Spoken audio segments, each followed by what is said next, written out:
What's going on there, guys? We back with another one, and today we got to talk about Ja Morant again. Now, guys, Ja Morant was over there celebrating on the bench yesterday, and in light of recent reports, a lot of people was coming in the comment section saying that at this point, Ja shouldn't bring this type of attention to itself. You know, you had some people calling him Ray Caruth with a 45-inch vertical. You had some people tagging Nike and Powerade and the NBA and all these people. You know, Powerade just relaunched a commercial. They relaunched their brand, and Ja was their first athlete, you know, to relaunch the brand. And that is the same day on Wednesday when these reports surfaced. And this is exactly what Ja did. Just a contrast with the setup. You know, we got our flyby king. The setup there is Ja Morant looking. You see Brandon Clark.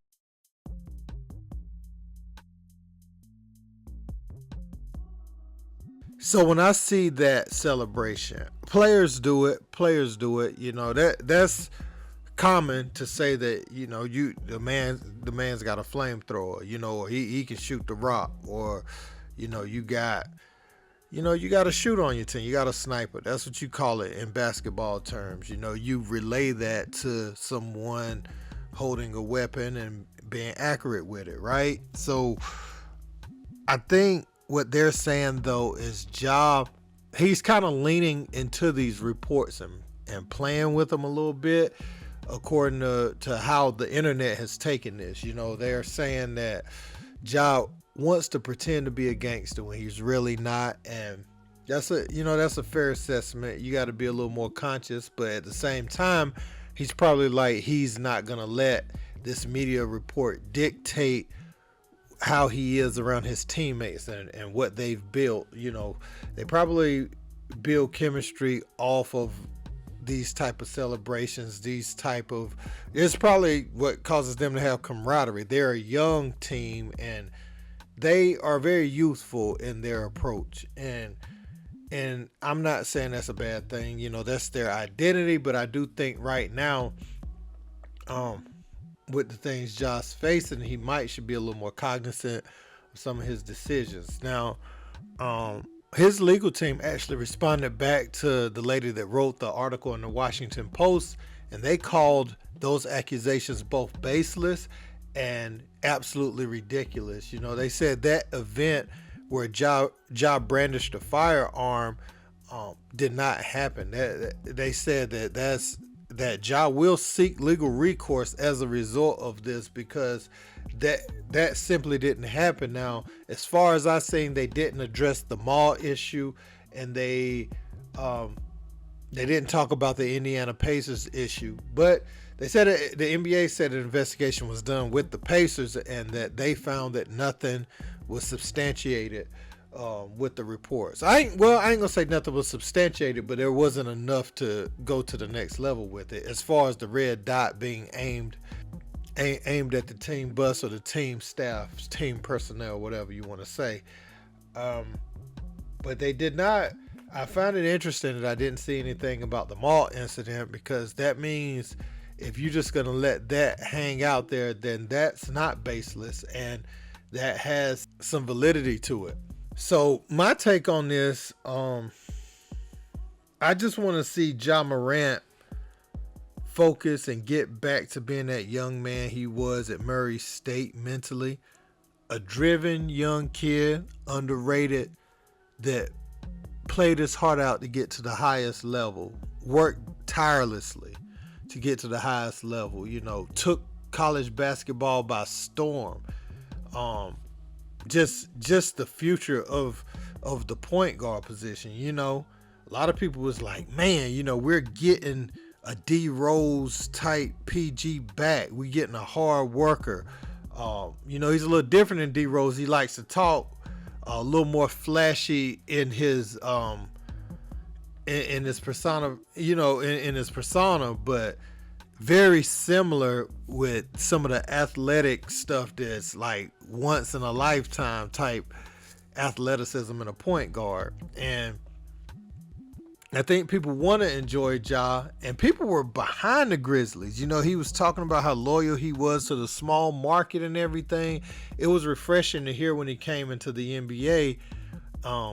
But now it just seems like legal troubles, and it seems a lot like what AI would have looked like in 2023. You know, if cameras was around capturing his every moment off the court, and there was Twitter, there was Instagram where you could go post your thoughts in real time. I feel like we're getting a little bit of how it would have been with AI, especially, you know, AI actually dropped that rap album. But I'm speaking to the when I speak of AI, I'm not just throwing that on his name. You know, I remember Fat Joe on one of his lives, he talked about being in the Bad News, Virginia area. Was it Bad News? Yeah. I think it was Newport News, Virginia, and he ended up getting in a fight with, he won't fight in Iverson, but him and Iverson, they got into it with some dudes. You know, their group got into it with another group, and it was a treacherous situation, you know, where it could have went left real fast. So when I say that about Ja, imagine if they would have captured it and David Stern would have seen the footage of that, and then he tried to drop that rap album, and Larry Brown being his coach, it was just a different time back then where that wasn't going to fly. And a lot of us used to get on David Stern about some of his enforcements as far as dress code and him not allowing that album to come out and everything. But I get it now. You know, it's a business. You selling a product. And yes, Allen Iverson is who he is. And yes, that's a part of the makeup of his skills, and that's